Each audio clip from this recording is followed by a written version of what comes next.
గురుదత్త శ్రీ గురుదత్త చాలాసేపు వెతికితే కానీ దొరకలేదు. ఆఖరికి ఒక బొమ్మలు అమ్ముకునే షాపు వాడు చెప్పాడు ఇట్లా పోండి అని చెప్పేసి.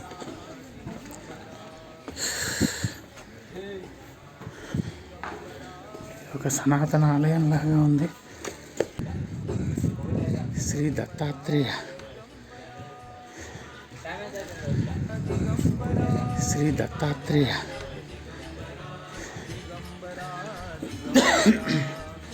ఉన్నారు స్వామివారు ఉన్నారు ఇక్కడ.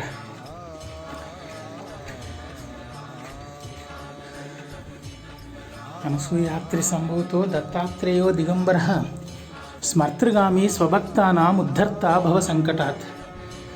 ద్రాం దత్తాత్రేయాయ నమః.